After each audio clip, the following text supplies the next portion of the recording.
Hello everyone, welcome back. It is week 3. We are a third of the way through the course, 2 weeks down, 4 more weeks to go. Chat prompt, what's been the most valuable lesson you've taken from the first 2 weeks of the course? And we got loads of stuff in the chat. And a lot of it seems to be that actually just doing it and taking action is the best way to succeed on YouTube, rather than hoping for some kind of magic bullet in terms of, something special. You can't succeed without putting the work in, but the good news is that doing the work is fun. A few community wins to share before we get started.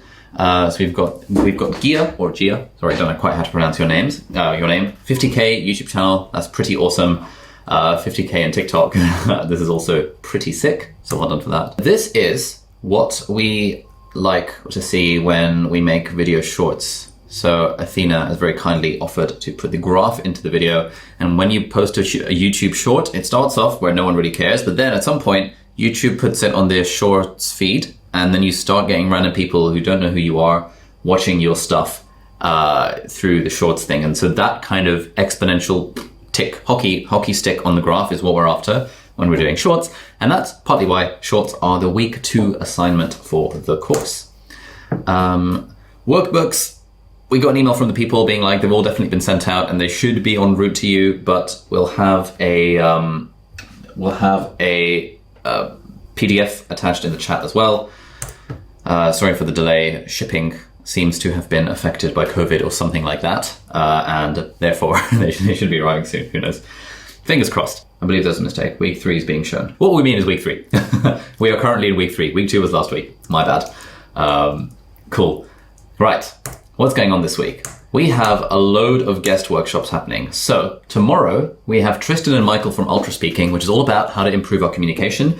I love these guys. They have a course called Ultra Speaking. It's a cohort-based course. I did it a few months ago. It was pretty good.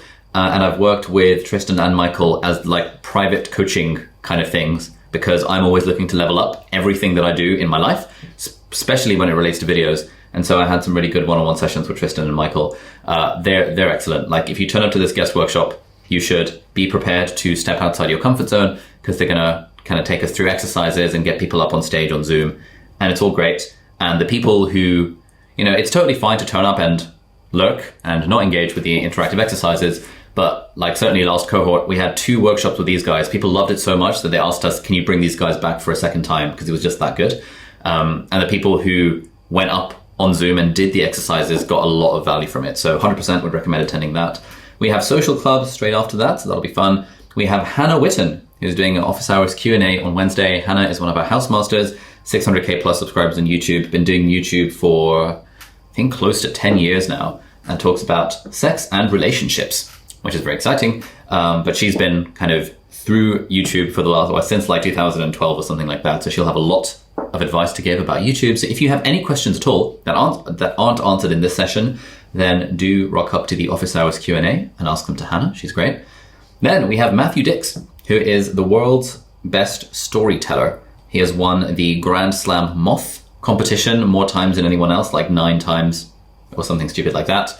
The Moth is like, this championship of storytelling.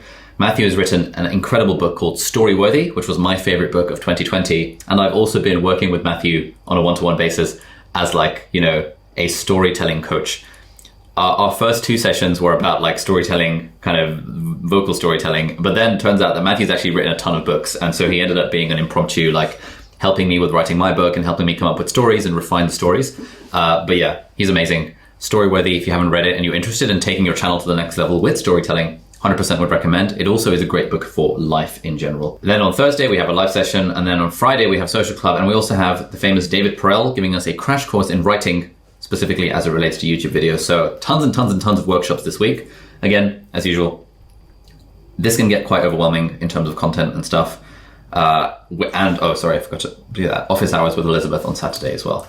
This can all get kind of overwhelming with all of this stuff going on. Again, please, there's no real need for you to turn up to these. I'd recommend turning up to the Ultra Speaking one, because that's quite interactive-y, but definitely the storytelling one and definitely the writing one. If you're struggling to put in the work and do the videos and you're already feeling overwhelmed, you can just watch those after the fact. You can watch them at double speed if you like. You can watch them whenever. The content is less important than you actually doing the work. As a reminder, all of the links to everything, along with the calendar and everything, is within the PTYA community. When you go calendar and Zoom links, it's all over there. And if you ever need to find a Zoom link, the Zoom links will always be over there as well. As a reminder, Power Hour continues to go on every single weekday, 8 o'clock in the morning and 2 o'clock in the afternoon at British Summertime. That's been quite well attended. It's been a nice community vibe from what I hear. And in other exciting news, we have 3 new student supporters that we're adding to our team for the remainder of the cohort. Yath, Raina, and Matthew were all, Yath was in cohort 1, Raina and Matthew I think were cohort 2. And they're coming on board to help give feedback because they've been living and breathing YouTube for the last several months.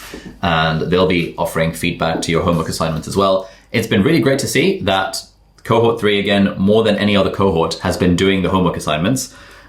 Which is great, which has meant that we've had to hire more people to get feedback in a timely fashion. So that's a good thing. So well done, everyone who's doing the homework. This is awesome.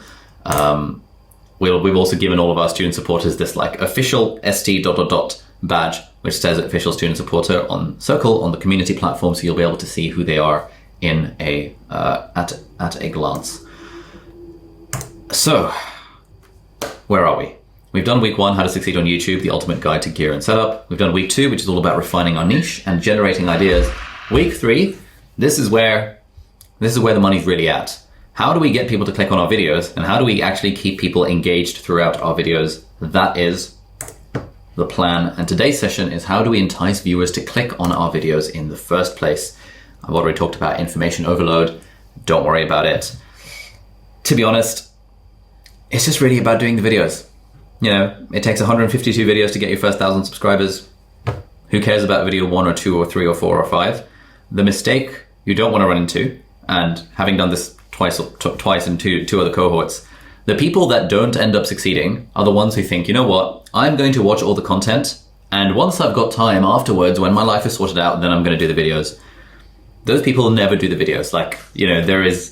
There is no benefit to watching the content without doing the videos. The content will always be there. It's building the habit of building this consistency and then trying to make our videos good. That is what's going to move the needle for our channel. So, as a reminder, these are the 4 different stages of our YouTuber journey: making one video per week, making one good video per week, and then accelerated growth. And now, we talked about how gear is not really important for these 2 stages of the journey. To be honest, nothing in the rest of the course is relevant except for one session if you're at these stages. The only session that will still be relevant to you if you're still struggling to make one video each week will be the session where we talk about content calendar and kind of how to efficiently do that one video per week thing. But certainly all of the stuff this week, how do we get people to click on our videos and how do we keep people engaged throughout our videos? That is the stuff that starts to become important when we're thinking about making one good video per week. If you are still struggling to set up a camera, to talk to a camera, to make a video each week, you can safely ignore a lot of absolutely everything in this next week because it's all aimed around how to make our videos actually good. And we don't need to worry about making our videos actually good if we haven't gotten to the point of making the videos in the first place. So I'll say that caveat up front. I am not going to apologize further for information overload because you have now been warned that if you are still at the stage of the journey where you're struggling to make one video per week, you can feel free to leave the Zoom call and just film a video instead. That will objectively be far more valuable than continuing to stay in this live session. But for the rest of us, I'm assuming you are here because you want to learn how to make one good video every week. And that's the part we're going to talk about today. So one last thing before I get started. We've added a thing over here, how Ollie films his videos, how I became a better speaker. That's in this bonus material section. And I want to show you, just because people, hopefully just to give you an insight into what the difference is between real life and a YouTube video. So have a watch of the first few seconds of this. Right, so when I was younger, I used to be really, really bad at public speaking. I was super shy, I never wanted to put myself out there, and I was really terrible at talking to pretty girls. But over time, I've improved at 2 of those things, and so in this video, I'm going to be giving you my 9 top tips for how to be a better public speaker. Let's get into it. Tip number 1 is get the hell out of your... Okay, so that was about 17 seconds. That sounds pretty good. I sound pretty confident. Let me show you what that was actually like filming it.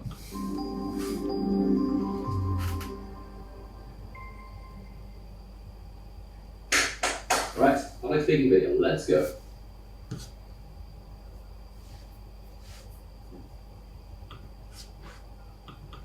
there.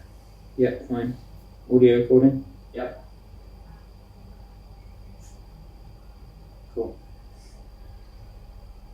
Alright, so when I was younger, I used to be pretty terrible at public speaking. I was really shy. Oh, God, one more right there. Alright, so when I was younger, I used to be really bad at public speaking. I was very shy. Oh. Right, so when I was younger, I used to be really, really bad at public speaking. I was super shy. I never wanted to put myself out there, and I was really terrible at talking to pretty girls.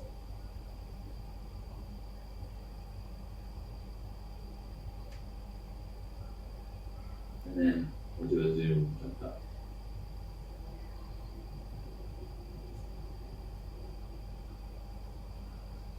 These days, I've now, over time, I've improved at two of those things. Over time, I've improved at two of those things. And so in this video, I'm going to be giving you my 9 top tips for how to be a better public speaker. Let's get into it.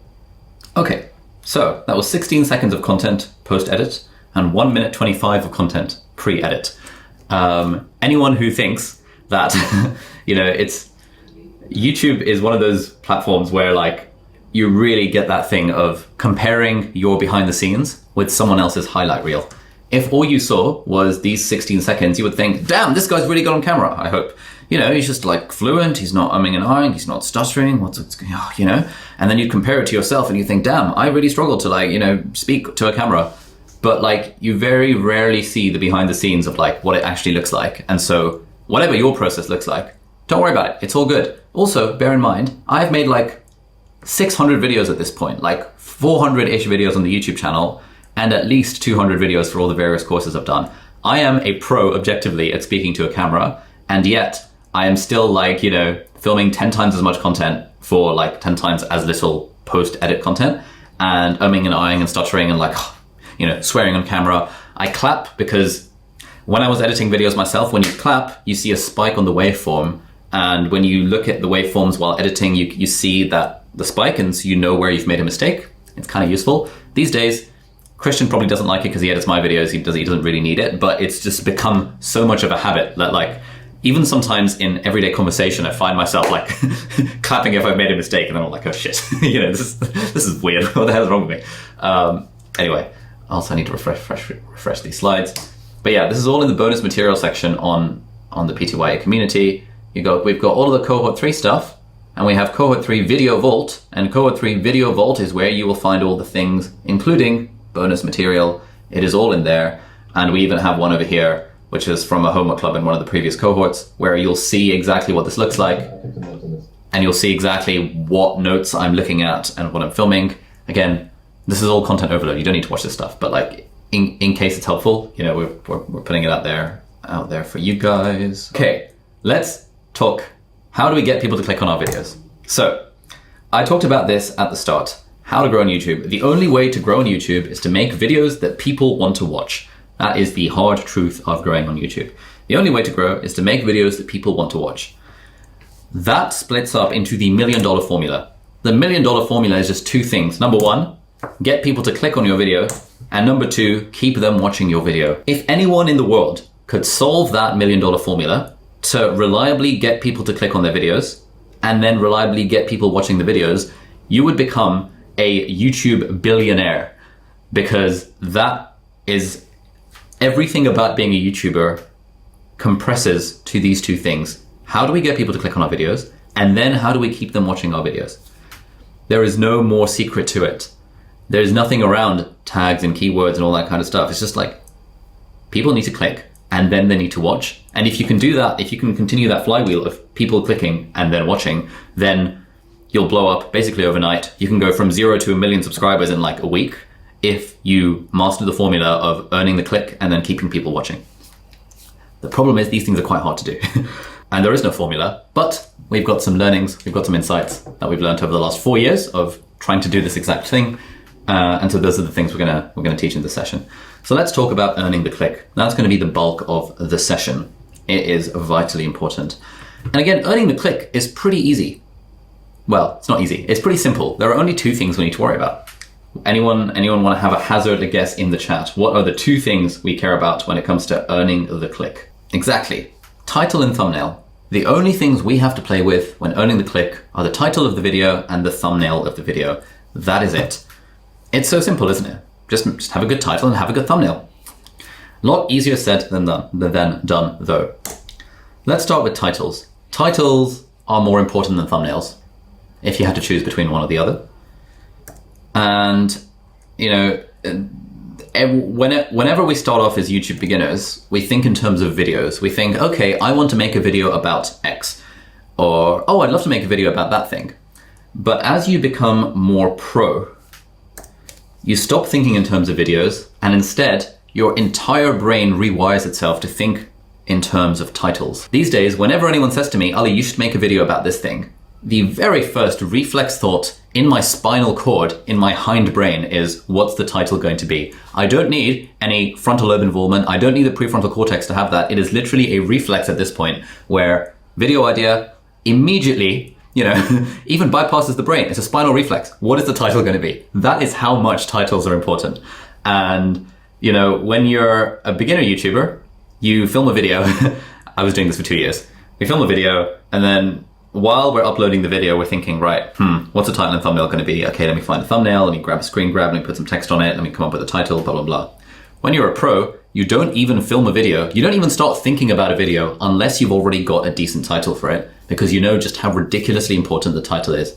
I wish it weren't the case. I wish this is not how YouTube worked. I wish I could just make a video, make a descriptive title that described what was in the video, and people would click on it and people would watch. Unfortunately, that's not how the world works. We need to have titles that people are wanting to click on. So, you know, with all of our videos, we try our best to generate like 20 different titles from them, because that's like, you know, an easy hack. From now on, if you're, again, once you've mastered making one video a week, if you want to get to making one good video a week, an easy way of doing that is just generate at least 20 titles for any video idea that you have. It doesn't actually take that long. It takes about 10 minutes. And the amount of return on investment you get for spending 10 minutes thinking about 20 titles is far, far, far more than anything else you could do to your video. You can be the best storyteller in the world. You can have the best editing in the world. You can have the best background music. You can have the best structure. You can spend 500 hours researching the content of the video, trawling through archives at the university library. And none of that will matter if your title is bad. But just spending 10 minutes brainstorming 20 title ideas will give you far more bang for your buck in terms of the growth of your YouTube channel. Every single YouTuber I've spoken to, you know, I have quite a few friends these days, #flex, who are YouTubers. And, you know, whenever we hang out, always, you know, YouTube comes about. Anytime we do a Q&A session for the PTYA community, we always ask, you know, what's something you wish you had known when you started your channel that you now appreciate? And every single person says, I wish I had realized just how important titles and thumbnails are. I wish I had spent more time thinking about titles and thumbnails and less time thinking about the video itself. It is impossible to overstate just how important titles are. But as a quick hack, if you want to take this seriously, if you want to stack the deck in your favor, anytime you're making a video, make 20 titles for that video. Again, I will do the caveat one last time. If you're still struggling to make one video a week, don't worry about the titles, it's not important. But I'm assuming you are now okay with making one video each week, i.e. you're sticking to the homework assignments and you can now start thinking in terms of titles. These are all like the foundation for being a YouTuber is making one video each week. Everything else is sort of adding pizzazz to that, and titles are definitely pizzazz rather than foundation. Anyway, clickbait. What does clickbait mean? Clickbait is a bad word. Clickbait came about, I think people started using the word on YouTube around about like 2012 or something, when the YouTube algorithm was based around like how many views a video was getting, like how many clicks it was getting. And so whatever you could do at the time to get more people to click on your videos was going to make them perform better in the algorithm. And so you had all sorts of people, you know, bikini clad girl on the thumbnail, even though the video is like, you know, me talking about how I manage my to-do list. Or yeah, you know, there was just like so much clickbait that was floating around YouTube that because the way the algorithm worked was based on views. These days, the way the algorithm works is not based on views. It's based on keeping people on YouTube for as long as possible and keeping them watching for as long as possible and keeping them satisfied for as long as possible. So if you have a clickbait title that, you know, if you put a, I don't know, bikini model on a thumbnail and your video is about like, I don't know, iPhone 12 review or something like that, people will click on the video, but then they'll immediately click off the video because they got clickbaited into clicking on it, and then your watch time on that video is going to be really, really low, and then that video is not going to do well. But clickbait, you know, it has negative connotations, but I think it shouldn't have negative connotations. Something is only clickbait if the thing in the title and the thumbnail, the promise that is made to the viewer is not delivered on in the video itself. So if you're promising naked girls and you're delivering how to manage a to-do list, you've got this mismatch between the promise and the delivery. And so I don't really like to think of the word clickbait. Like, I would recommend we all scrub the word clickbait from our vocabulary, and instead we start thinking in terms of intriguing, creating intrigue in the title.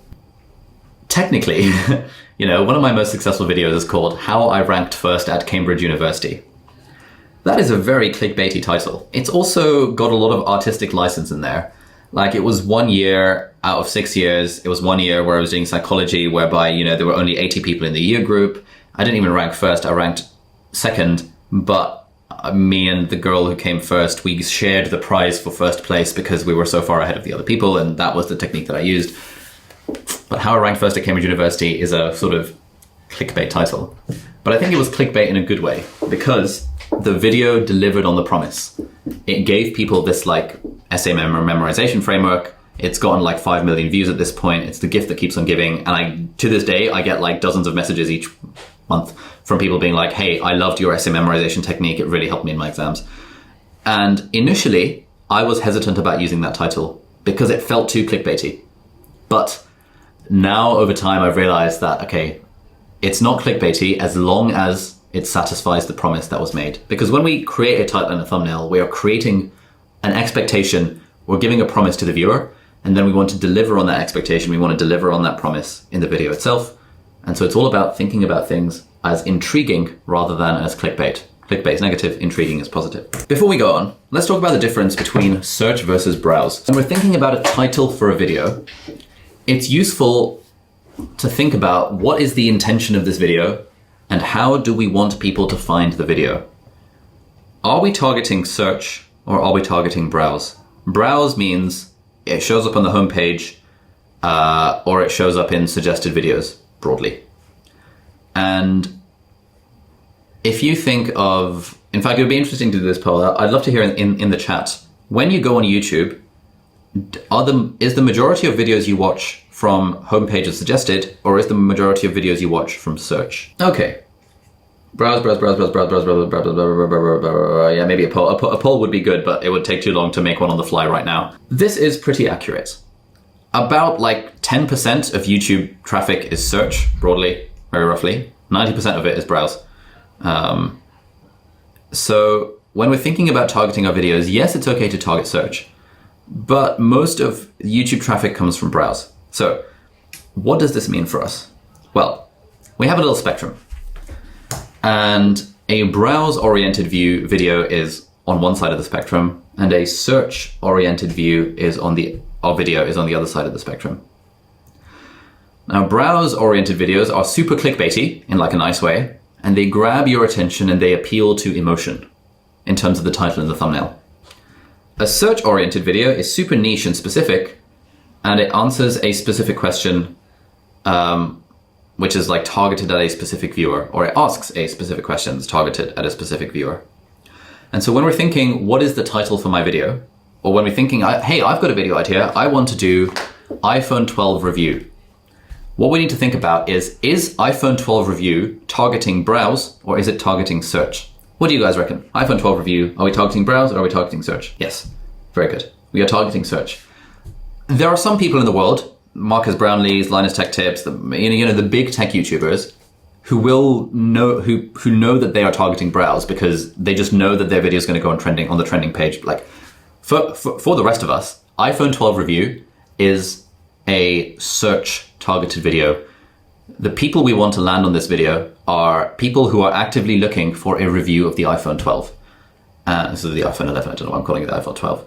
And therefore you can imagine that someone will type in iPhone 12 review on search and you want your video to show up then. If you titled your video, "You wouldn't believe this new phone," which is like a browse-oriented, clickbaity kind of title, it would be a bit weird, right? Like you're clearly targeting search and you're trying to use a browse-oriented title for that.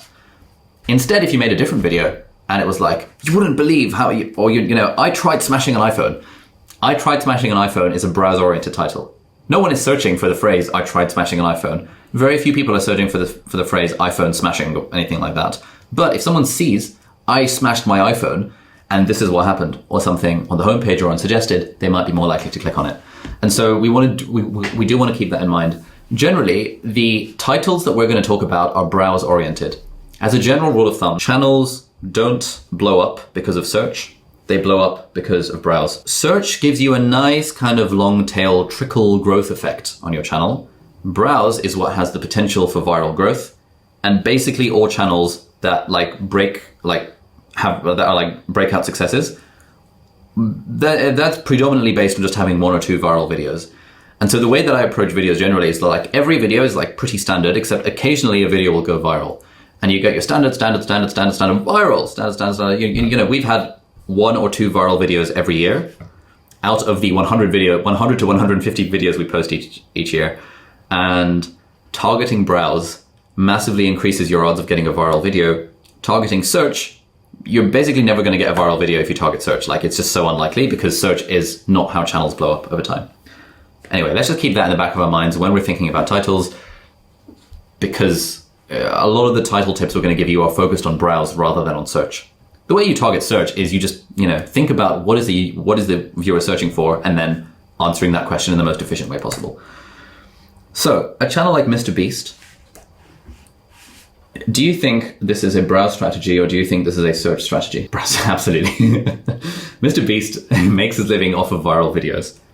No one is searching, "I spent 50 hours buried alive," or anything like that.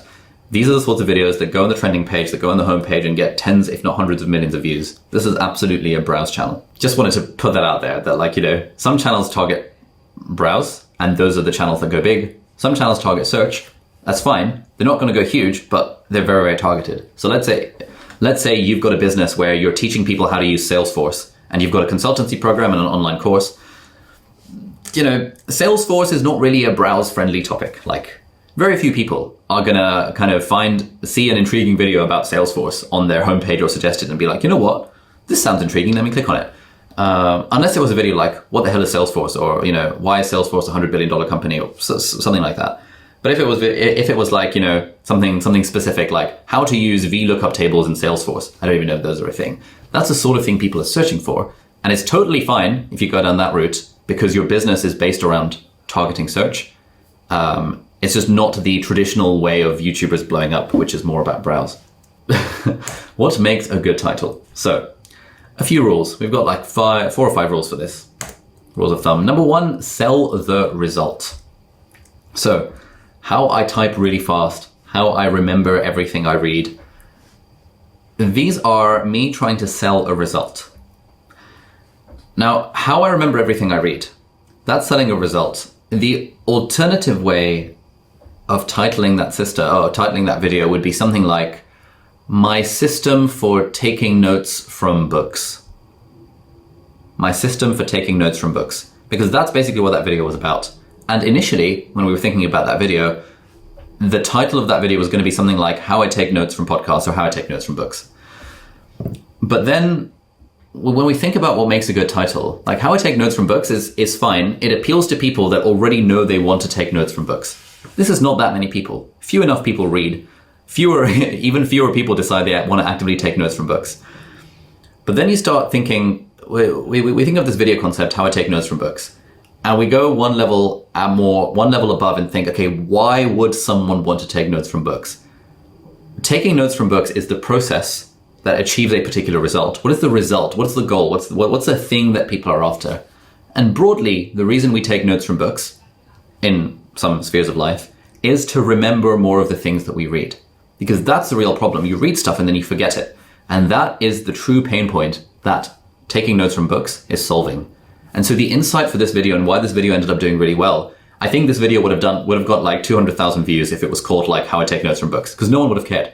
But it's got 1.2 million views because I recognize that the problem that people are trying to solve, the job to be done, is I read stuff and then I forget it the next day. Therefore, what do I do about it?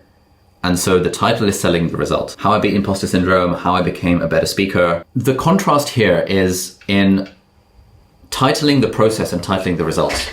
I'm going to explain what I mean by this, because this is important. Like, this is a thing that I see a lot of beginners falling into. How I beat imposter syndrome, I think I mentioned this in a previous class as well, in a previous session as well. Like, one of the things I'm talking about here is the spotlight effect. And the spotlight effect is the phenomenon in psychology that we all walk around life thinking like we have this spotlight trained on us and we're really worried about what other people think of us. That's one of the points that I made in this video. I could have titled the video, The Spotlight Effect, or The Power of the Spotlight Effect. But the spotlight effect is or something like understand the spotlight effect. But understand the spotlight effect is a process. It is the learning outcome that gets us to a bigger result, a more fundamental result. And that more fundamental result is how to stop caring what other people think of you, or how to beat imposter syndrome. Those are the things that people theoretically want. And the spotlight effect is the process that gets them there. And so we also want to be thinking about this. Like, if you've got a title for a video, ask yourself, am I selling a result or am I selling a process? Intrigue versus agreement. Basically, we want to try and create intrigue in our titles. And the way we create intrigue in our titles is by putting a question in the mind of the viewer, as opposed to putting agreement in the mind of the viewer. Now, let's say, if we use this one, I was wrong, the real secret, like all of this stuff in titling has become so second nature to us now that it's almost hard to think in a sort of beginner way, like I used to think for the first 2 years of my YouTube career. But if I'd been a beginner YouTuber, I would have thought, okay, I want to make a video talking about productivity and enjoyment, and a video about why enjoyment is the key to productivity, or why having fun leads to you being more productive. Now, if I title the video, Why Having Fun Leads to Productivity, I don't think it would have done as well, because people would see the title and would think, oh, okay, yeah, I agree, having fun does lead to productivity. And then they might not click on the video and watch the video. Unless that it's so counterintuitive that having fun makes you more productive, then they'll click on the video and be like, oh, this is counterintuitive, let me find out more. But something like, I was wrong, the real secret of productivity, it doesn't tell people what's in the video. It puts a question in their minds that, oh, what is the real secret to productivity? And then in the video I say, the real secret to productivity is having fun. And that encourages people to click on the video. Whereas if I told them in the title that why having fun is the real secret to productivity, a lot fewer people would have clicked on this video. How writing online made me a millionaire. This one is kind of interesting. You know, that obviously creates intrigue. You know, oh, how did writing online make you a millionaire? Maybe an alternative way of titling this video, and actually I note to Angus, we should do this A/B test on TubeBuddy. If we titled this video, How I Became a Millionaire, that could be interesting. Because at the moment the intrigue is, for this video, is I wonder how writing online made me a millionaire.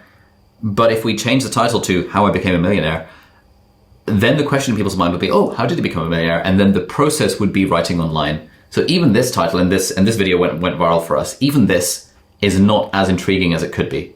There is a balance, but you know, you don't want people in the comments to be like, oh, clickbait. But I think that would be an interesting title to A/B test, and we'll report back in a future session. Rule number 3 for titles: don't describe stuff. Again, a mistake that beginners make is they describe the content of the video, and you think the objective of the title is to describe the content of the video. This is something we still struggle with on a weekly basis with our team, where Angus and I will be like kind of having an argument back and forth about what to title a video, where I feel Angus leans towards like, well, we can't have this title because that's not really what the video is about. And I lean towards, it doesn't really matter what the video is about, as long like what matters is the title. And as long as the title is at least somewhat related to the video, to the point that people won't feel like they've been missold payment protection insurance. Like, we don't want the audience to feel like they have been clickbaited or missold something or clicked on something which wasn't what they wanted. But there's a lot of artistic license here. And the temptation can be to describe the content of your video, 10 tips for being more productive or something like that. That's a fairly descriptive title. It would work if you're a channel like mine or like Thomas Franks or Matt Divella's, where you've already got that audience. But if you're a beginner, titling your video descriptively like 10 tips for being more productive is probably not really going to work. And there's probably a less like descriptive way of doing that builds more intrigue. How I 100x to my productivity, or how to 100x your productivity.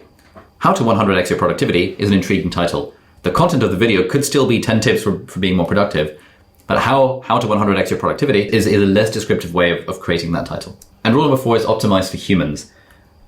If you've got any background in like SEO, search engine optimization and stuff, especially like old school SEO, especially if you were on YouTube maybe 5 to 10 years ago, the algorithm and the search algorithm was very much based around tags and keywords. And so the objective would be to stuff as many keywords into your title as possible. That is not a thing anymore.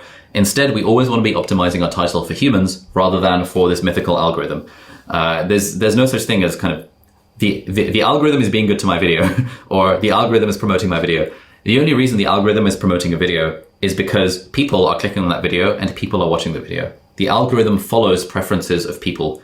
People don't follow the preferences of the algorithm, unless you believe like the conspiracy stories about YouTube, which I personally don't. And so don't think that optimizing your title with keywords is going to help. Think about who is the sort of user I want to click on this video? Who is the sort of viewer who will enjoy watching the video, and optimize your title for how they might approach things. This is all very abstract. We're going to make this a bit more concrete. So you know, like, why spend 28k on Apple products this year? Bit of a clickbaity title, lots of artistic license there. I added up the cost of all the Apple products I bought, including the stuff I bought for the business, for the team, and it added up to 28k. It's kind of intriguing. That video did well. It was a 1 out of 10 video. 8 habits that made me a millionaire. Hopefully that's kind of optimized for humans. I'm not really trying to stack many keywords over here. And the final rule, and this is only if you're a pro, is A/B testing your titles. So we'll put, again, the special link to our TubeBuddy Legend license. You can try it out for 60 days. That'll be in the chat. And you can literally run A/B tests on your titles and your thumbnails. So this one's interesting. 9 lessons I've learned from 4 years on YouTube. That was the original title. We ran an A/B test, changing it to how I made 250k. 9 lessons from 4 years on YouTube. And the variation click-through rate was 25% higher than the original, which means 25% as many people, or rather the click-through rate, i.e. kind of clicks per impression, increased by 25%. That's quite a lot. And the nice thing is you can just do this within like 10 seconds on TubeBuddy and then it'll work. You do need to have large amounts of volume, which is why this rule is only for the pros. Even if you're a beginner, you can try it out anyway. There's nothing to lose. You've got the free 60-day trial. Try it out, see if you like it. It will continue to run the test until the results are statistically significant. So TubeBuddy will handle the back-end statistical analyses on their end. You can see click-through rate is increased, impressions to clicks is increased, watch time per impression is also increased. You know, it's not by very much, but it is considered statistically significant. And so 100% I would recommend. If you're beyond a few hundred subscribers, I think it is worth doing. Even if you have fewer than a few hundred subscribers, spending 5 minutes a week just running A/B tests on your stuff will give you some amount of information. It's probably not going to be very statistically significant, but it will give you some kind of information, and it gets you into the habit of thinking about titles and thumbnails in an interesting way. But obviously, this is for the pros.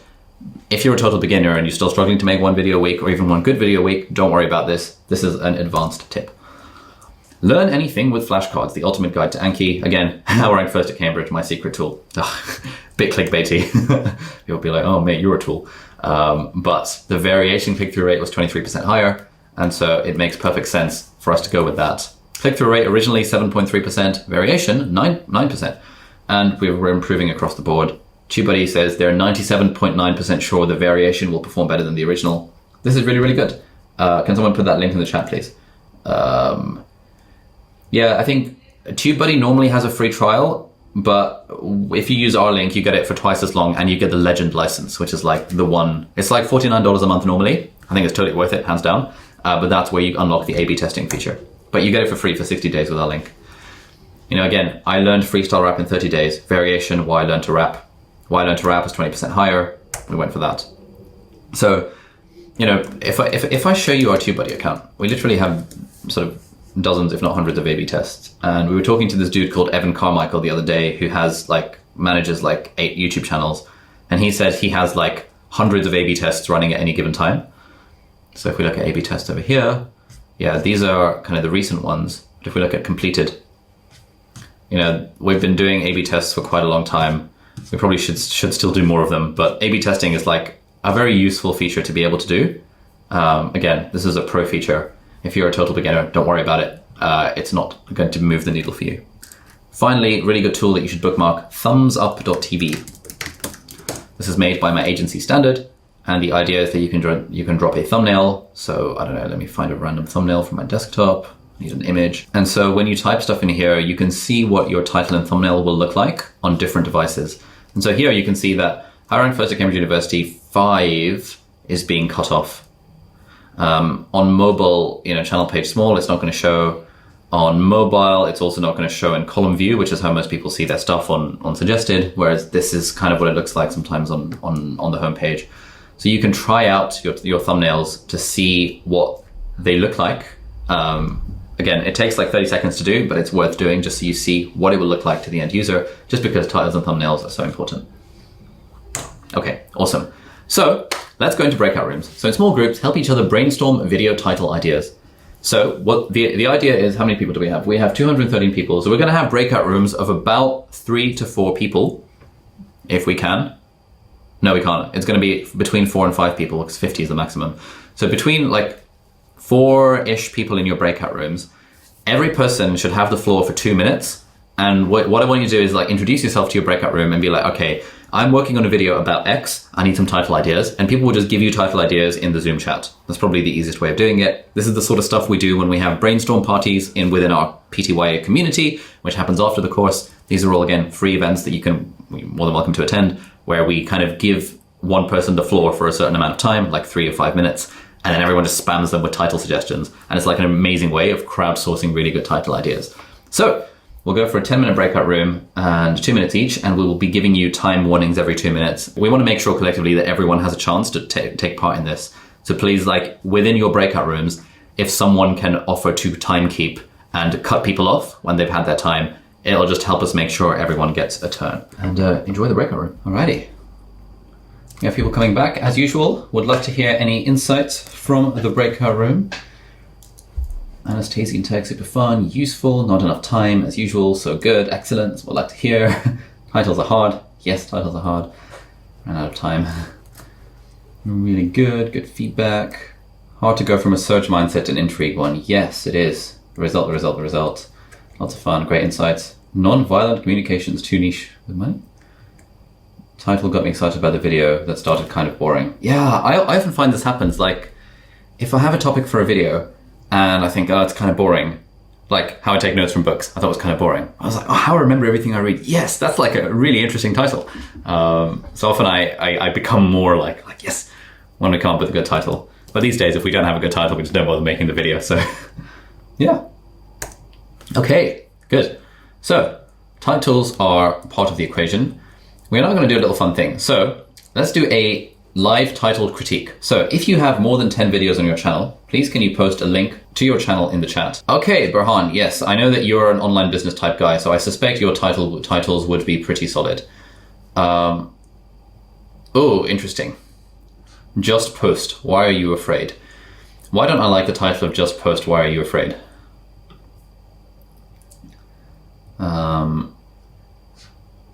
Just Post, Why Are You Afraid?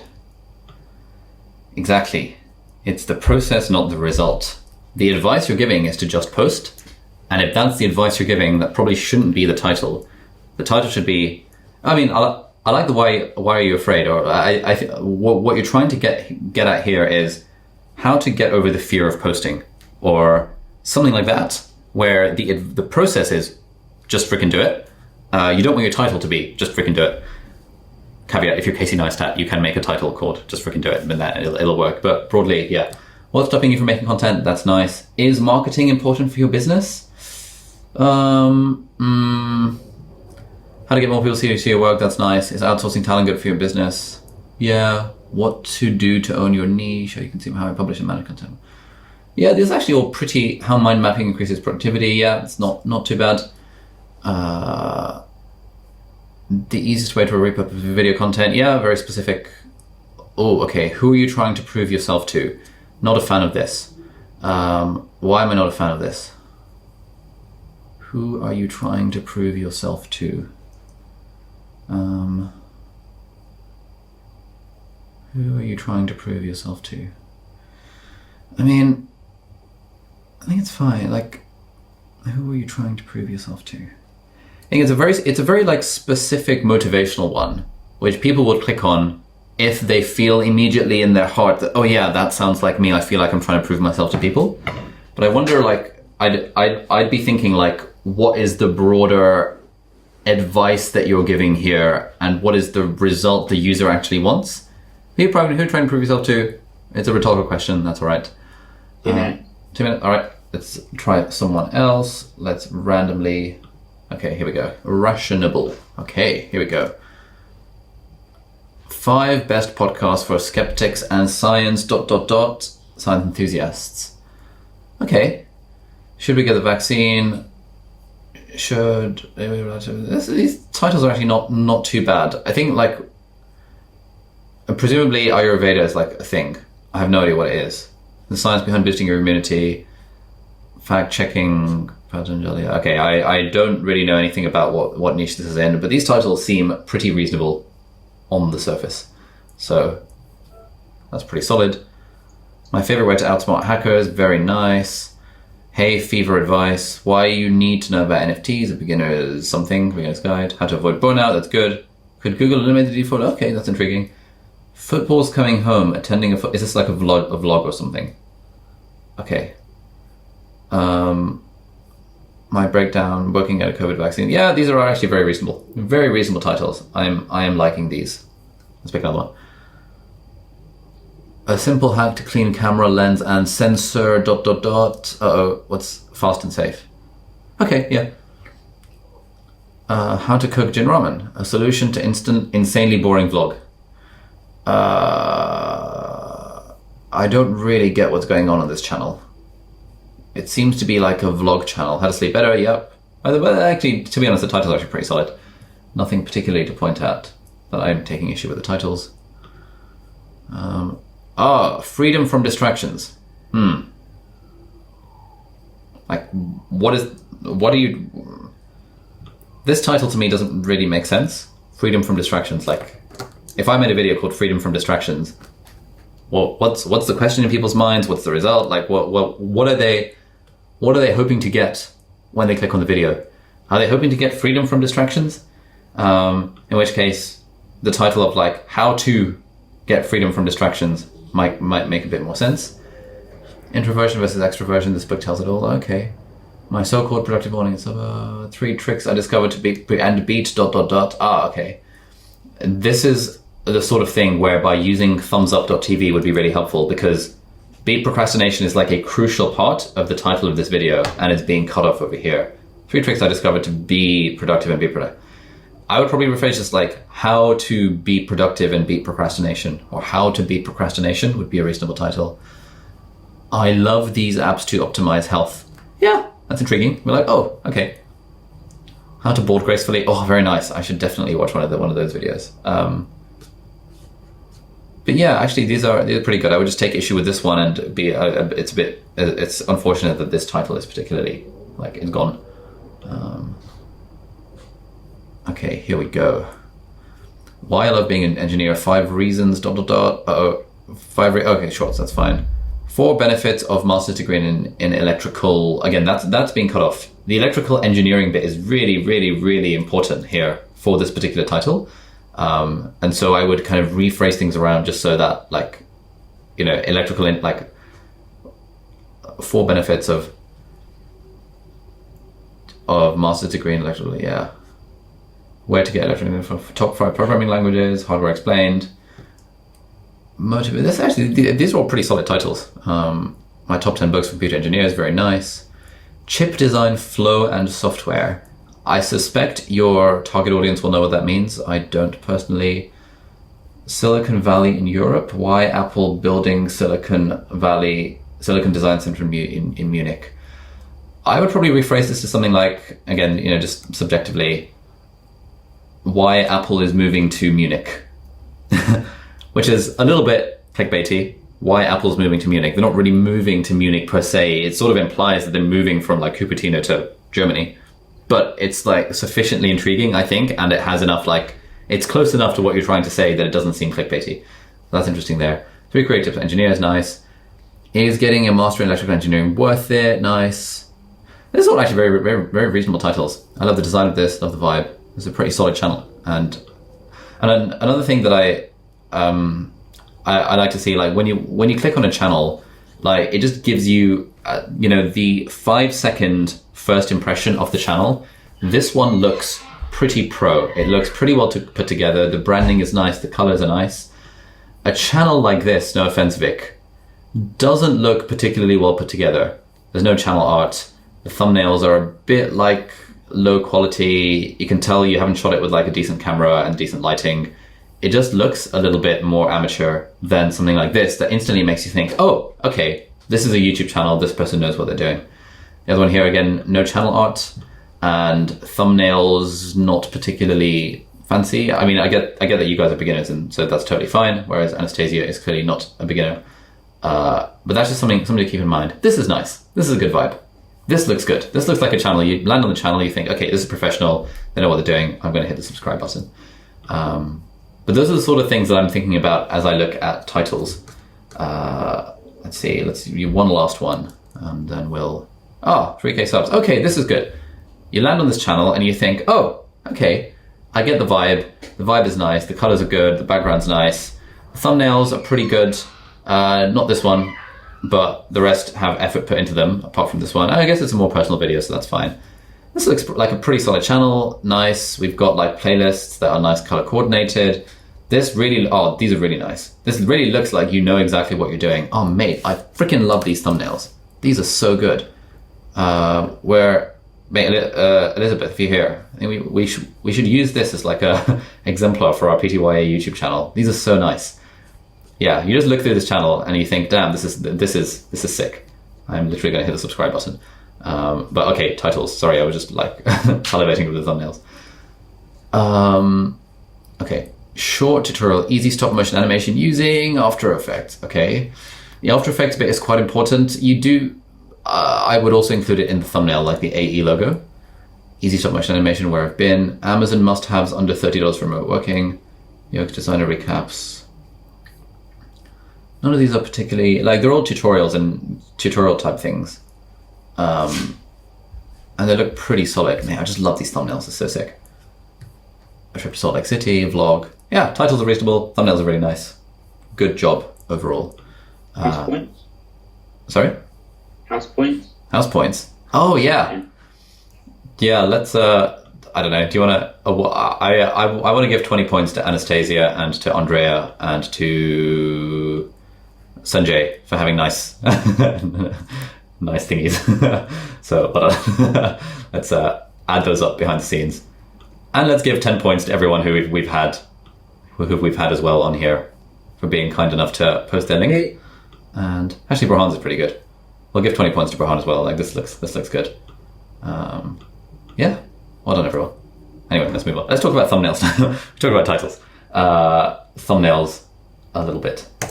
So, what's the deal with thumbnails? Basically, they are very important. Not quite as important as titles. I can predict a video's performance 70 to 80% based on its title, and the other 20% is based on the thumbnail. If we have a really, really good thumbnail, it only sometimes matters. If it's like a desk setup video, then I spent like 4 hours shooting a thumbnail for a desk setup video, because I know that for a desk setup video, the thumbnail is the thing that's going to catch the eye. Whereas for most other sit down and talk to the camera, educational type videos, the thumbnail is important, but it's not as important as the title is. So I would suggest that for most people, thumbnails are secondary to title. And so when it comes to video ideas these days, we absolutely want film or video unless it has a good title, but admittedly, we don't think very hard about the thumbnail. In an ideal world, we would also be thinking about the thumbnail. We'd be coming up with 5 different designs and trying to make sure we A/B test each one. In reality, we come up with 20 titles and like 2 thumbnail concepts, and then on the day we spend like 5 to 25 minutes shooting the thumbnail. What are the rules of thumbnails? Rule number 1 is to make them pop. We want to keep in mind that as we're scrolling through YouTube, We want our thumbnails to stand out. Now let's look at the homepage and see what sort of stuff is being suggested for me. Don't judge me if something weird shows up on screen. Macabre storytelling. Why is that on there? Oh, maybe it's because people are sort of sometimes the team logs into my YouTube channel and watches stuff, and then my recommendations get full of like football. I'm like, why is my recommendations full of football? But anyway, as we're scrolling through this thumbnail pops. This one sort of pops because I see that it's guitar, COVID-19 news. This thumbnail pops because it is a really nice photo. This thumbnail obviously pops. Pickup line stuff is really good. Like, you can see that every thumbnail is trying their best to grab your attention. This one definitely pops. Linus Tech Tips is a good channel where they really try their best to make absolutely every thumbnail pop. So when you see a thumbnail like this on your feed, it is basically guaranteed to pop. As a quick tip, let me show you what our process for editing thumbnails would look like. Because it's pretty easy to make a thumbnail pop. Basically, the secret to thumbnails is to just, instead of using a screen grab, use a proper photo and then do some editing on that photo to make it look a bit better, or to make it pop a little bit more. And you won't win any like photography prizes for that because it's going to seem over edited. But hopefully, let's filter this to 1 star. Okay, so this was a thumbnail that we used, and it's like before and after. Before and after. Before and after. Like, this is like an absurd level of like making the thumbnail pop. And it's absolutely worth doing. Yes, I broadly do edit them in Lightroom, or Christian edits them in Lightroom or in Photoshop. Lightroom is great because you can kind of do stuff like make photos pop. And so what would this look like for a standard thumbnail? So let's clear the filter, and I want to go through, and we've got a video coming out called Which iPad Should You Buy? So these are all the thumbnails that I've shot for it. And the way that I'd be doing this is load the thumbnails basically on the same position. Okay. Which one do I like the look of? I think I like the ones where I'm smiling, and I like the ones where I'm holding a third iPad as well. Okay. Maybe something like this. Let's try something like that. Oh, I look like a massive nerd. Is there any of these thumbnails where I don't look like a massive nerd?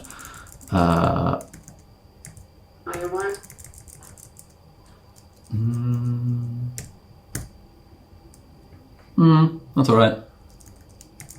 Okay, let's just accept that I'm going to look like a massive nerd all the time. The first thing I do is I turn it 16:9. Most cameras shoot in 4:3, and when you cut 16:9 is like 1920 by 1080, which is what thumbnails look like on YouTube. So I'm kind of repositioning to make sure that this looks reasonable in terms of framing, and this is fine. Next, I sometimes click auto just to see what happens. Yep, that's fine. It's making it quite a lot brighter. Then usually I absolutely ramp up the contrast, just to sort of make it pop quite a lot. So ramp up the contrast. I usually ramp up the shadows as well, because if you have low shadows, it's a very dark thumbnail. Boosting the shadows gives you this sort of look. Exposure, occasionally I kind of bump up if you go too much on exposure, it looks stupid, but like slightly bump up exposure, so I do something like this. I'm concerned my skin is looking a bit orange, so overall I'm just going to reduce the white balance, and that's probably a bit blue. Let's put it over there. My skin is still looking a bit orange, but that's a small price to pay. Let's just do some more adjustments. And now, just with those before and after, this is like a pretty reasonable photo. This is like an overkill, very over-edited photo, but it definitely pops more. And often what I do is, I don't know if you'll be able to in fact, if I share my whole screen, you'll see what this might look like. Often what I'll do is I will like edit it in like the smallest possible thingy, because when we're editing like with a big screen and a big image, the stuff like massively ramping up contrast and vibrance and saturation and things will make it look like really overkill. But if you sort of edit it as small as possible, it actually kind of it doesn't look massively overkill when it's really small. Another thing I like to do is bump up the vibrance just to make things a bit more colorful. I occasionally slightly dial down the saturation just to make it not so like, that would be a bit dumb. This is like pretty reasonable. And if I'm feeling particularly, frisky, I might decide to do some like adjusting on these colors just to try and make my skin a bit more normal. But these are all like minor things. Like it's mostly, if we look before and after, there is a big difference between a thumbnail that pops and a thumbnail that doesn't pop. So that is like the editing process for the thumbnails that we use. Let's go back to this. That's rule number 1, make them pop. Rule number 2 is think about the vibe. Good vibes only. Jack Edwards had a good phrase last time around in this session, which is that your vibe attracts your tribe. And we do really want to think quite hard about what is the vibe we're trying to put across in our thumbnails. Because, see, the thing with thumbnails, and I'm going to stop sharing my screen for this one. There is some data on what makes a good thumbnail, technically. Companies like vidIQ and TubeBuddy, who manage these, had these Chrome add-ons that work on millions of channels. If you go to YouTuber conferences like VidCon and like Power of Video and stuff like that, these companies will always have like booths and talks and stuff, and obviously they're going to be sponsoring the conferences. And one of the best talks that they do is when they look at all of their data around what makes a good thumbnail. And this is really interesting because the data shows, if you look at millions of channels and hundreds of millions of videos, that, having a face really big on screen, like taking up like half the frame, is like a good thing. And so if I move away from my microphone, this level of my face, I hope you can still hear me. This level of my face would be what they would consider like a big enough face for a thumbnail. The other thing that they found is that if that face has a kind of, it is like cut out of the background, so it's not just a photo, it's cut out of the background with like some sort of border around the face so that the face looks like it's popping. They found that to be more effective as well, statistically. The third thing they found is that if you show the whites of your eyes, that i.e. kind of like an expression where your eyes are quite wide open, that also increases the click-through rate. And if you have a strong emotion showing on your face, like an expression of shock or horror or like surprise, that also has a better click-through rate. Now, all of this stuff means that you end up with if you follow the numbers, you end up with this like YouTube-y thumbnail where it's like,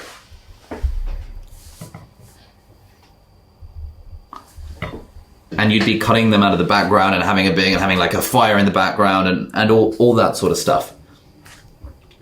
That is the YouTube-y type thumbnail. But that is a very, very, very broad brushstroke generalization based on like millions of channels of data. We also want to keep in mind that most viewers of YouTube skew towards the younger end. And in terms of like the amount of time people have to watch stuff on YouTube, broadly, if you're a kid, you're spending 8 hours a day watching stuff on YouTube. If you're an adult, you're hopefully not spending 8 hours a day watching stuff on YouTube. And therefore, all of these analyses get skewed towards what do the kids click on. If your channel is aiming at kids, then that's totally fine. Do the YouTuber, facial expression type thing. But for most of us, our channels aren't really trying to aim it at kids. And for most of us, I would suggest we're trying to aim our videos at a more sophisticated audience. That's certainly the vibe I'm trying to go with my video. It's certainly the vibe Elizabeth's trying to go with hers. It's a more sophisticated audience. And so for those contexts, the vibe that we want to create probably isn't the vibe of like, really big, powerful, emotional, shock, horror facial expression. The vibe we want to create is a little bit more aesthetic, a little bit more classy.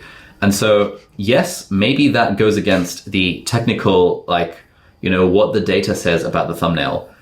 But to a large extent, I don't really care what the data shows. I care what the data shows for my channel, and I'll happily A/B test stuff against my own channel. But I don't want to become the sort of channel that has big thumbnails and like large amounts of loads of colors everywhere, that kind of thing. It's just not the vibe I want to create. Mr. Beast is aiming his videos at kids. He has that sort of vibe. Usually has, mouth open, smiling, showing his teeth, kind of expression. Why I haven't been uploading is the only example where he's got a bit more of a measured expression on his face because, it's a little more of a thoughtful video. But I survived 24 hours straight and nice. It's all a very YouTube-y, clickbaity type kind of vibe, which is totally fine for him. Peter McKinnon does not really have a YouTube-y vibe. He does do the weird facial expression sometimes, but Peter McKinnon's audience is not really kids. He's targeting a more older audience of photographers, professional photographers, wannabe photographers, videographers, YouTubers, that kind of thing. And if you look at Peter McKinnon's channel, you'll see that it looks just like a really aesthetic Instagram feed. And it looks pretty cool. Matt D'Avella, similarly, isn't really targeting kids. The vibe that he's going for is quite aesthetic, it's quite nice. Again, if you look at his channel, it looks like a good Instagram feed aesthetic. Pickup lines. Definitely not targeting kids here. Incredible feed aesthetic. You can imagine this on an Instagram feed thinking, wow, that's a really nicely designed feed. And so when it comes to like the vibe of thumbnails, I often do think about this in terms of like, what would this look like on an Instagram feed? And is the audience that I'm targeting the sort of audience that would appreciate an aesthetic feed? Or is it instead the sort of audience that would prefer a more like YouTube-y kind of vibe? And for most of us, I would suggest that actually the audience we're targeting would prefer more aestheticism than YouTube-y. And the other reason to go down the aesthetic route is because everyone else on YouTube is doing the weird face. So Burhan's channel, I don't mean to pick on this, but I noticed. So Burhan, your channel is trying to go for the YouTube aesthetic. You're doing the data-driven thing of having like a shocked facial expression. You're cutting yourself out from the background. You're like doing that sort of thing. And you've got text on the thumbnails are loud, they're colorful. You've clearly watched videos from vidIQ and TubeBuddy that explain what goes into a good thumbnail.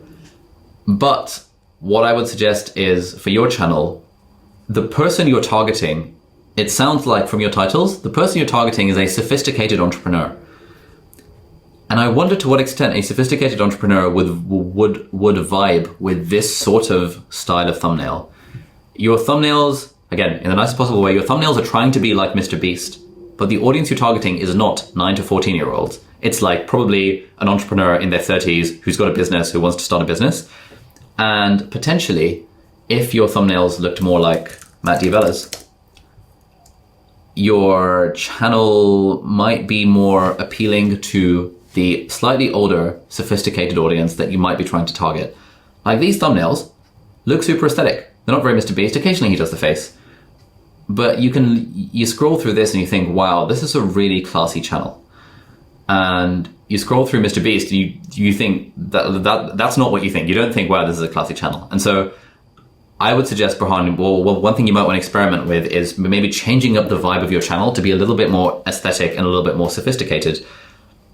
And the reason for doing that is that everyone on YouTube is following the advice of becoming more Mr. Beast-like and doing that, oh my God. And so when you have a channel like Pickup Limes or a channel like Peter McKinnon, and the thumbnails stand out by being really aesthetic and by not really using clickbaity titles, I still have anxiety, I tried affirmation for 7 days. Matt D'Avella's titles are not overly clickbaity. Equally, Pickup Limes, her titles are not overly clickbaity. They're just generally nice and generally classy. And I think on a meta level, if you can stand out from the crowd by having a more aesthetic channel in terms of channel art, thumbnails and stuff, rather than by doing the traditional YouTube-y Mr. Beast mode, I wonder if that would actually make it stand out more compared to if you followed the traditional advice. Anyway, that's just general tips for everyone. I lean more towards, generally if I look at a channel from someone in PTYA, I would suggest leaning more towards an aesthetic vibe. And when it comes to the thumbnails, thinking, what would make an aesthetic, nice photo on Instagram rather than what would be a thumbnail that vidIQ would say technically more people will click on because it's got a big face on it and like a face that's cut out from the audience. But it just goes down to this thing of vibe, you know, Wendover Productions. Technically, vidIQ says that you should avoid having text on your thumbnail. And if you're going to have text on your thumbnail, have between 0 and 2 words of text on the thumbnail. And absolutely not should your title be exactly the same text that's in the thumbnail. Wendover Productions, part of my agency, he's great. It's like completely ignoring all that advice.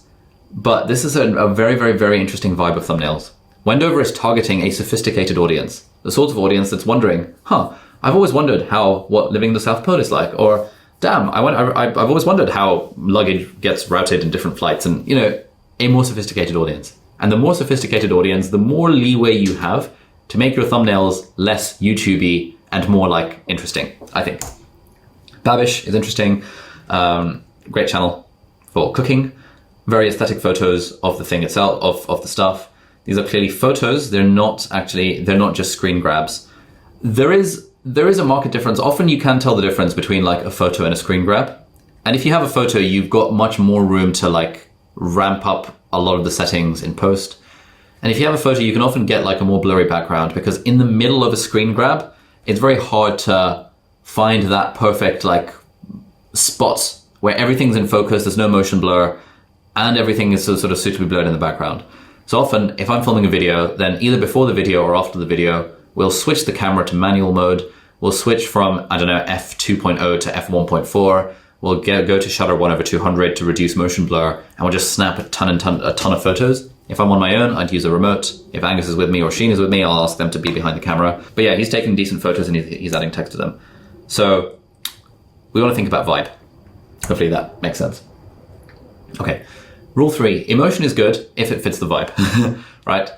So Graham Stephan has a lot of emotion in his thumbnails. The way he does his thumbnails, he's got like 3.2 million subscribers now. The way he does his thumbnails is actually, he just, one day, he shot like 25 photos of himself in like making different poses and different facial expressions.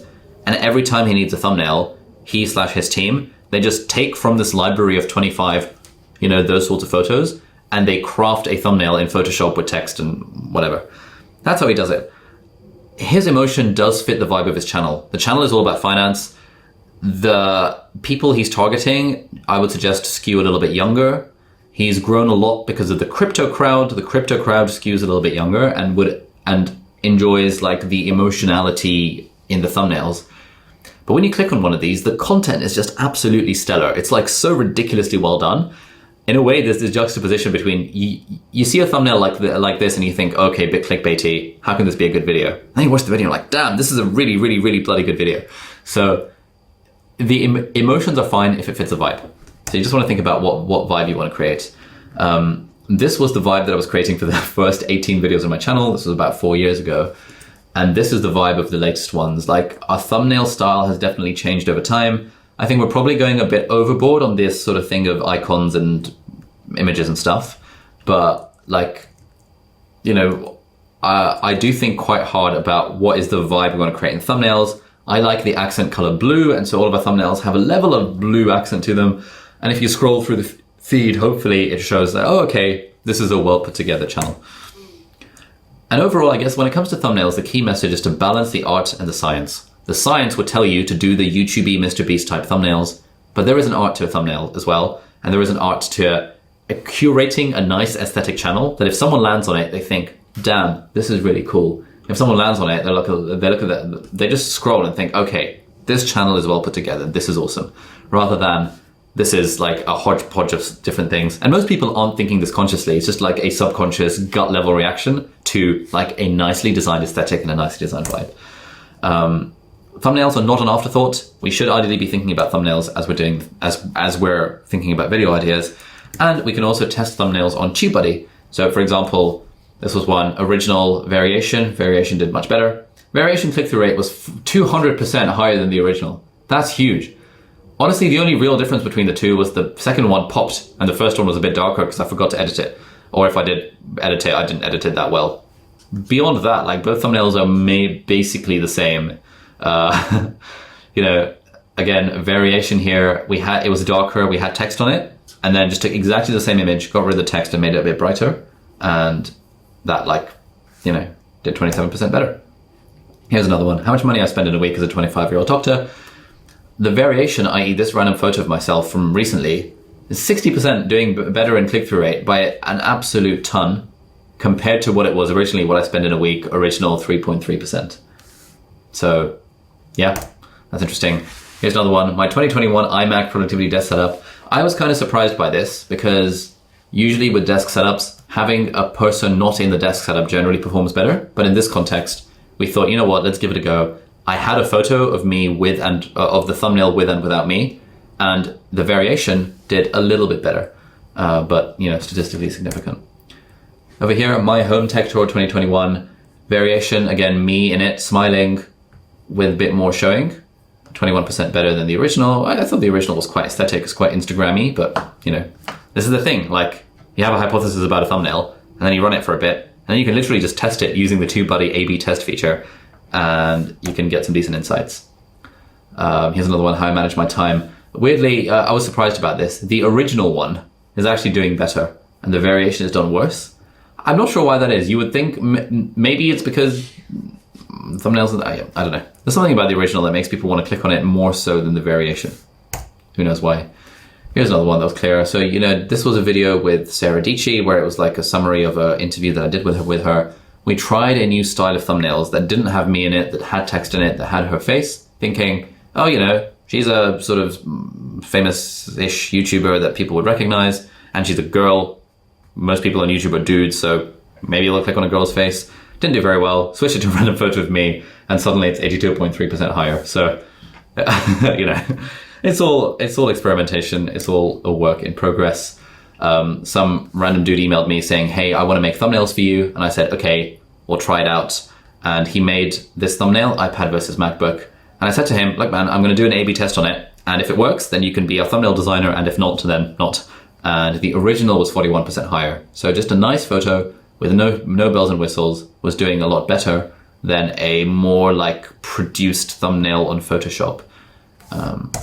Yeah. So that was the first half of the $1 million formula. And the second half is to keep them watching. And in this session, we're going to talk about the hook. And in the next session on Thursday, we'll talk more about hooks and also about structuring a video and storytelling and all the other stuff that goes into how to keep people watching.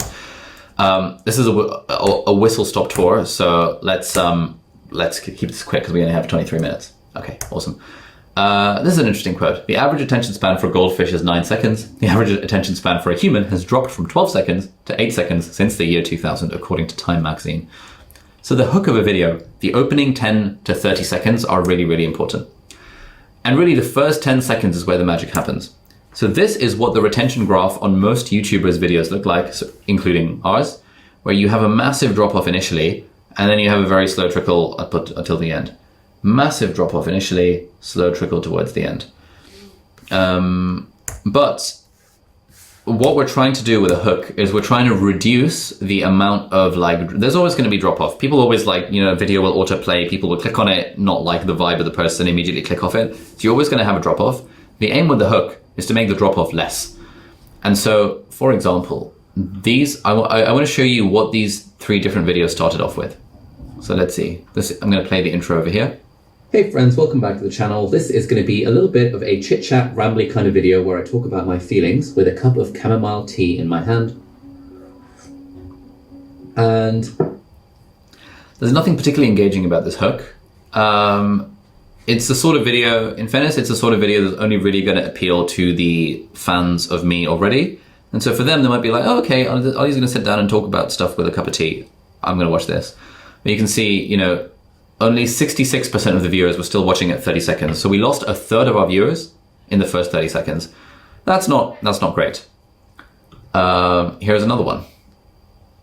In this video, I'm going to summarize the key ideas from the book that's most changed my life, The 4-Hour Workweek. And then at the end of the video, I'll talk about which bits personally resonated with me the most and how they single-handedly changed the course of my life. Okay. So I think that's a pretty good hook. I thought that was a pretty good hook. Even so, 62% of viewers were still watching at around the 30 second mark. I suspect it's because the title of this video was The Book That Most Changed My Life. And a lot of people clicked on the video wondering what that book was. And then as soon as I tell them what the book is... In this video, I'm going to summarize the key ideas from the book that's most changed my life. At that point, a lot of people, you're 4 seconds in, people are probably like, oh, okay, it's the 4-Hour Workweek. I'm going to click off the video. That's what I think. Otherwise, I think that's a pretty solid hook. But hey, what I think and what the data shows is completely different. 62% of viewers were still watching at the 30-second mark. Clearly, that hook didn't really work to retain people's attention, although this video still did pretty well. And when we do videos about books, we always do all right initially, and then we do get a reasonable amount of search traffic as well. So 11% from search. That's not bad. Nothing particularly to scoff at.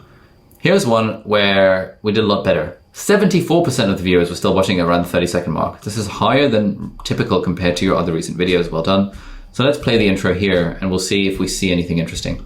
Right, so this is going to sound really weird, but I've spent the last 30 days with my mouth taped shut and it's been absolutely fantastic. As you guys know, I'm always on the lookout for cool hacks that I can use in my life to level up my health or fitness or productivity, or even just being happier and having more fun. Now, one massive factor that bleeds into all of these areas is sleep. There's so much scientific evidence that says that when we're sleeping... Yeah, so there's a lot more going on. The hook is very clear. It's like, okay, this is going to sound weird, but like, you know, I've taped my mouth shut for 30 days and I'm going to explain why. That is creating, hopefully, a lot of intrigue in the viewers' minds. And then it goes straight into B-roll. The music is quite upbeat. It's like there's a lot going on in those first 30 seconds.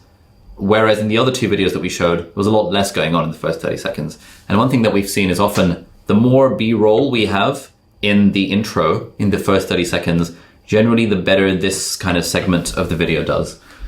So these are all like different ways of thinking about like the hook. I want to show you a bunch of more examples so you can see what I mean by hook. If you got $100 laying around and you want to invest into your YouTube studio, I'm going to be breaking down this setup that for $100 can level up your lighting and your audio, overall taking your video to the next level. Let's go. You got to just press. So that's a pretty good hook, you know, is immediately telling you what the video is about, and it's interesting. If you got $100 laying around and... All right, here's another one. So how we schedule our days and how we manage our time is really one of the keys to figuring out how to produce at a very high level, how to get a whole lot of stuff done in a short period of time. And if there's one change that I've made in my life, it's incorporating something called batching. Not a bad hook. He's telling you exactly what the video is about, and he's building intrigue. Something called batching. And then the music starts in the background. He's washing his dishes, he's washing his hands. It's like kind of interesting, intriguing kind of hook. That's an example of a hook. So how we schedule our... Ugh, okay. Here's another one. YouTube's algorithm does not care about your keywords. In fact, if you are focused on the YouTube algorithm as your main strategy for trying to grow your YouTube channel, you are focused on the wrong thing. Today, in this video, I want to prove it to you. That's a pretty good hook. What was the title of this? What was it? YouTube's What experts don't tell you about the algorithm. There's a lot going on in the first few seconds. Like, you know, they've got this motion graphic, they're scrolling in, you know, a lot of stuff is happening. It's making you think, wow, this is an interesting video. It's holding my attention. What experts don't tell you about the algorithm that, hey, if you think the YouTube algorithm is actually about keywords, you're doing it wrong. And I'm going to explain why. Certainly builds up intrigue. It's a good hook aimed at their target audience. YouTube's algorithm does not care about... Here's another one. In this video, we dared each other to do embarrassing challenges in public, like giving a random person $10,000 and saying nothing. Oh my goodness, she's not saying. Pulling your pants down mid-conversation. Giving birth in public. Going Super Saiyan in public. And So this is a very clearly kind of a clear attempt at a viral video. Obviously it went viral because it's Mr. Beast. And it's like, you know, how, like, we're really trying our best to build the intrigue in this video to the point that we're telling you what we're going to do because we know that it's going to seem interesting to you if you're in our target audience market. in this video, we dared each other. Here's another one. This is one of my favorite videos from Peter McKinnon. This is great. What's up, everybody? Peter McKinnon here, and today, talking about this horrible lighting situation and how to make it look like this for less than $50. That's pretty cool. That's a great hook. When I saw that like 4 years ago, I was like, damn, this guy knows his shit. That was cool. What's up, everybody? Peter McKinnon here, and today, talking about this horrible lighting situation and how to make it look like this for less than $50. Here's another one. Today, I'm going to show you how you can set up lighting for your YouTube videos on a budget. And you're probably thinking, Peter, why are you holding your arm like this? Well, that is because I'm lighting this scene using nothing but a flashlight and a reflector. But I gotta say, I do think it looks pretty good. That's intriguing. The video, what's the video called? Lighting for YouTube videos on a budget. So clearly appealing to the cinematographers and the YouTubers. Genuinely, this lighting does actually look pretty solid. And so it's very intriguing when he's like, hey, I'm going to talk about lighting. And I bet you're wondering, why am I doing this? Like, clearly he's thought about the hook of his video. This sort of stuff does not just happen accidentally. The pro YouTubers spend like, you know, half of the time, I would suggest, thinking about the first like 1 minute of the video and the other half of the time thinking about the rest of the video, because there is so much that is like front loaded in terms of like the title, the thumbnail, and the first 30 seconds, 30 to 60 seconds. It just makes such a big difference if you can get those right. Where once you've got them watching for 60 seconds, you actually don't really need to worry about fancy bells and whistles and stuff for the rest of the video so much. You still do need to do stuff to keep them engaged, but a big chunk of the battle is one in the first 30 to 60 seconds of the video. Today, I'm going to show you how you can set. Here's another example. In this video, I'm going to take you through the 7 levels along the journey of trying to remember everything that we read. Hey friends, welcome back to the channel. If you're new here, my name is Ali. So that was a clear hook. It was in this video, I'm going to take you through the 7 levels of how you remember everything you read. And hopefully people are like, oh, that's intriguing. What are the 7 levels of remembering everything you read? We've got these weird icons that are appearing, that kind of stuff. And I think we've got one more. In this video, I'm going to take you through the 7 levels along. That's a good point. What did the analytics say for that? Let's have a look. Let's see if it was any good. I thought it was good, but who knows? The other thing as well is that, like, if a video goes viral, it's a lot harder to read anything into the analytics because it's going outside of your usual audience. But we'll see. 67%, this is typical compared to your other recent videos. Yeah, so not amazing, but not too bad either. And this video ended up going viral, which was quite nice. I suspect because, yeah, average view duration, 4 minutes. I'm not sure really. It's just like, kind of intriguing. Let's see, this is another interesting page. So you can see on the reach page, you can see that, like, look, so YouTube has given this video 19.2 million impressions. It has given people the opportunity to click on this video 19.2 million times. And of those, 780,000 people in the last 256 days have actually clicked on it.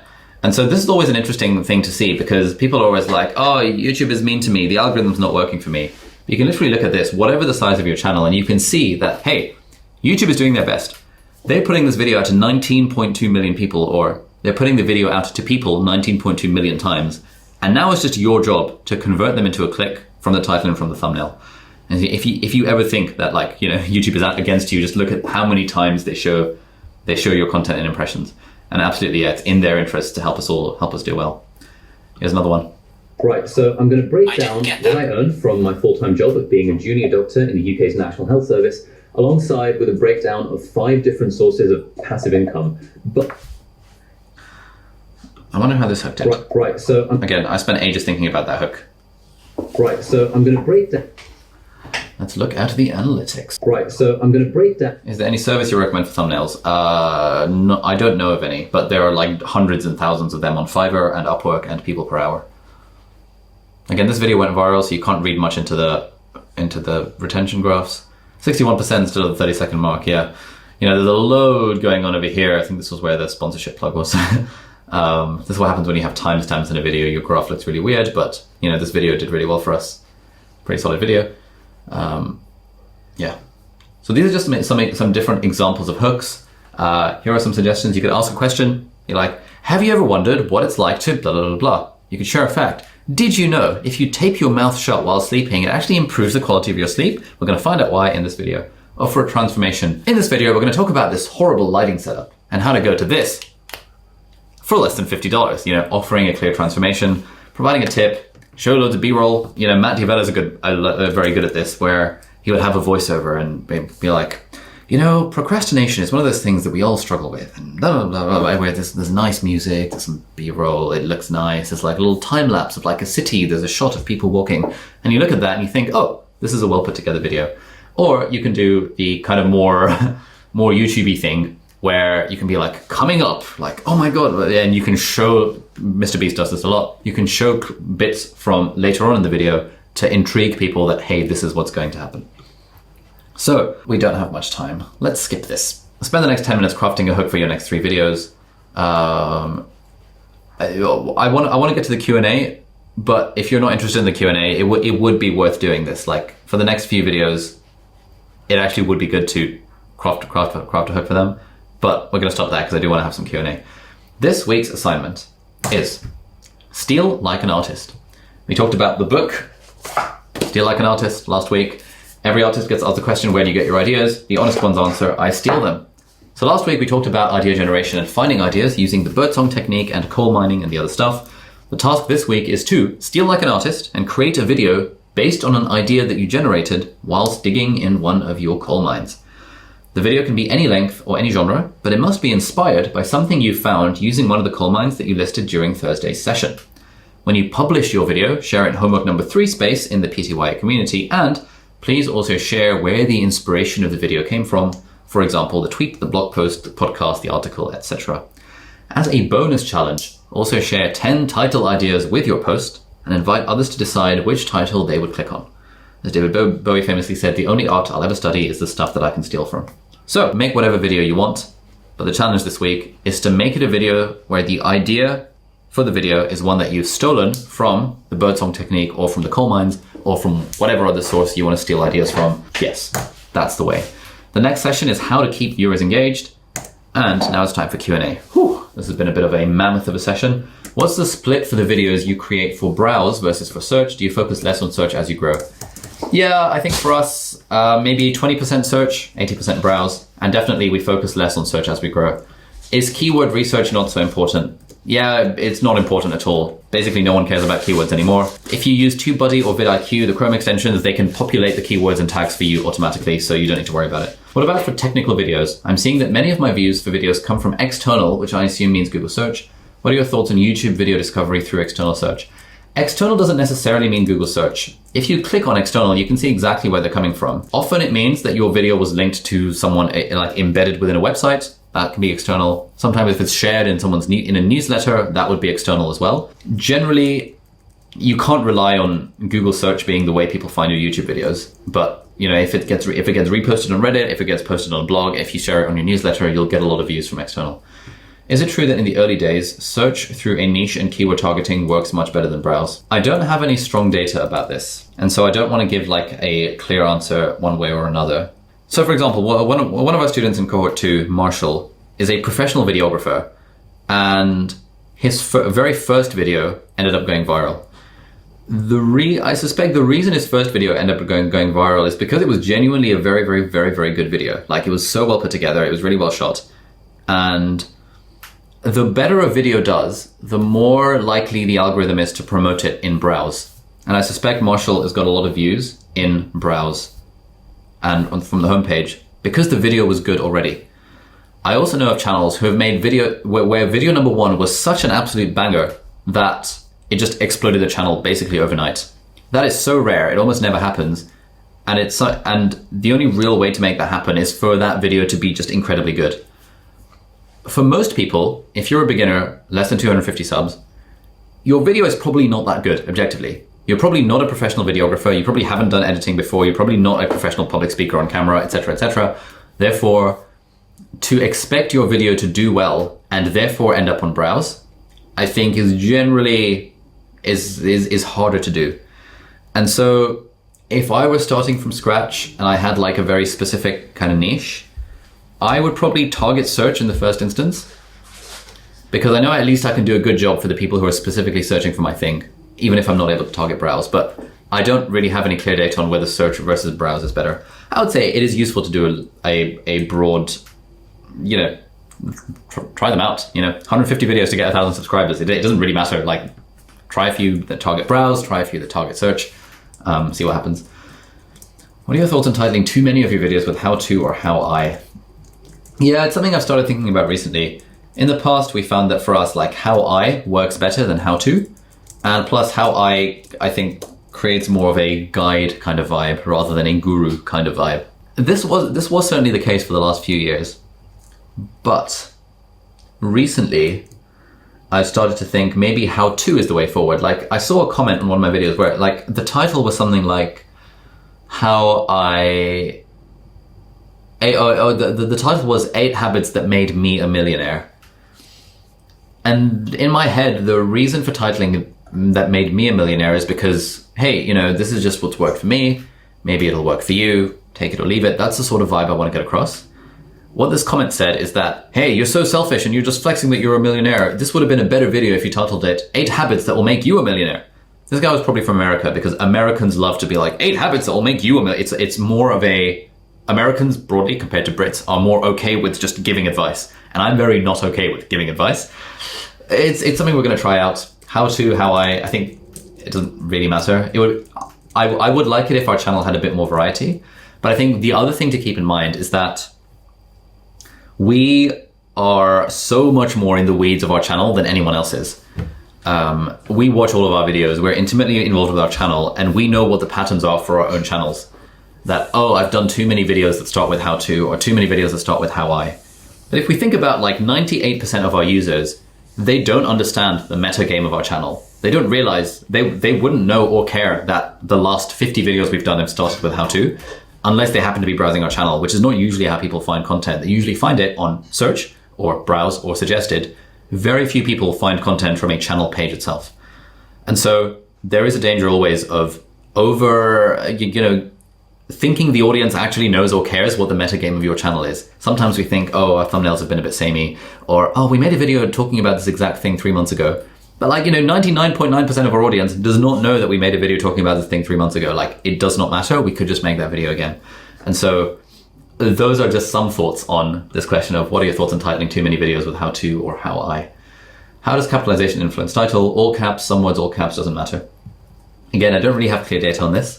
I think a big part of it is the vibe that you want to create. So generally, the advice is you should use title case for headlines. A day in the life of Ollie Abdaal's personal assistant, which has come up over here. This is the sort of capitalization you would expect to see in a headline. It's like title case. But if we look at Jack Edwards' YouTube channel, he often goes lowercase. I read Meghan Markle's books. I read reading only Asian books. Rating he's targeting with like a lowercase for a lot of these, and I suspect that's probably intentional because he's the vibe he's trying to project is one of that's a bit more chill, a bit more laid back. I'm so laid back that I'm not even going to capitalize my my titles. Is the vibe that he's projecting, and so yeah, as I was saying, it does make it feel a little bit more personal. And actually, Angus, that's something that we should try as well. Next time we do a personal video, let's try going all lowercase just to see what happens. And then we can like A/B test it on TubeBuddy. In fact, can we do some A/B tests where we literally just have this exactly the same title, but we lowercase it completely and just see what will happen? I think that would be kind of interesting.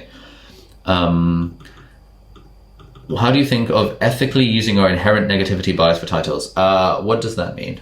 And then why I hate Apple products rather than why I love Windows. That kind of thing. Oh, okay. Yeah, mate, absolutely. Whatever you like, whatever gets the clicks. All's fair in love and war, and whatever gets the clicks, I'm completely okay with it. Will these intentionally intriguing titles make people thumbs down videos? Do dislikes affect video performance? No. As far as from everything I've heard about the algorithm, dislikes and likes don't really have much of an effect on video performance.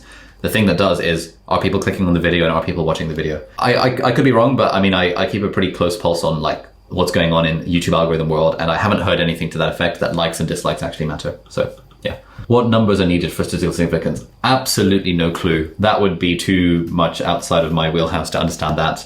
I would say whatever size your channel is, just try the free trial, see what happens, and run a few A/B tests.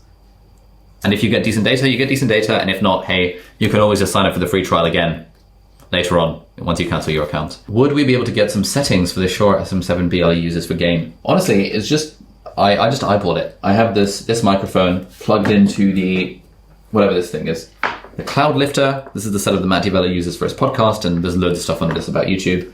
And then it's plugged into a Focusrite audio interface. And I just like change up the gain depending on how I'm feeling.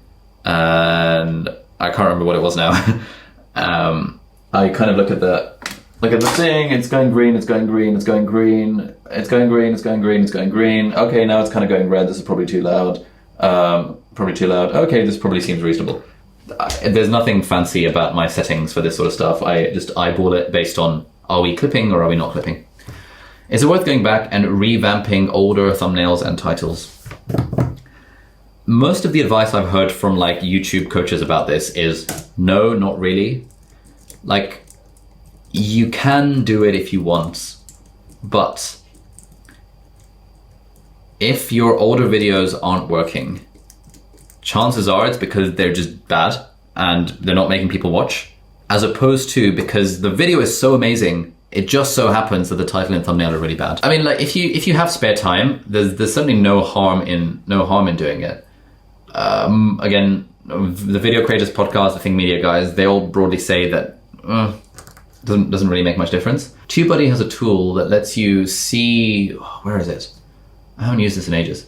Tools, Keyword Explorer, Click Magnet. It like looks at videos that you've got that have a high watch time but a low click-through rate.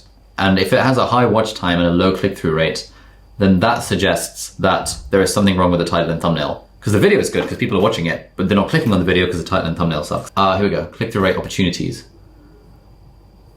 And so yeah, for example, 9 passive. If it's a viral video, then this gets skewed quite a lot. So it's recommending we create an A/B test for this because the video is doing really well, but the click-through rate is only 2%. Anytime a video goes viral, your click-through rate is always going to go through the floor. But this lets you see what would be the bang for buck in terms of videos to optimize. So if down at the bottom of the list, why I'm never tired. Now this has a low performance. Like this is, it's low performance because not many people are actually being engaged throughout the video, but it has a high click-through rate. Therefore, there is not much value in me changing up the title and thumbnail because it's just a bad video. I say bad video. Well, what I mean by bad video is that people are not as engaged in watching this video as much as I would like them to. Equally, this one, bad video. Good click-through rate. So title and thumbnail were great for this video, but it didn't keep people engaged for very long. Whereas this one, my top 10 tips for aspiring YouTubers, oh, that's interesting. It's keeping people engaged, but the click-through rate is terrible. So this would be a good candidate for changing up title and thumbnail. How I manage my time. It's keeping people engaged. The performance is really good. Click-through rate is 3%. I think it would be worth changing up title and thumbnail here. How to build a website. Performance good, click-through rate terrible. Definitely worth changing up the thumbnail here. So you can use the click magnet for TubeBuddy to look this up, to figure this out. If you don't want to use TubeBuddy, you can find these stats like manually. You know, you can go on your analytics and you can look at your average view duration under engagement.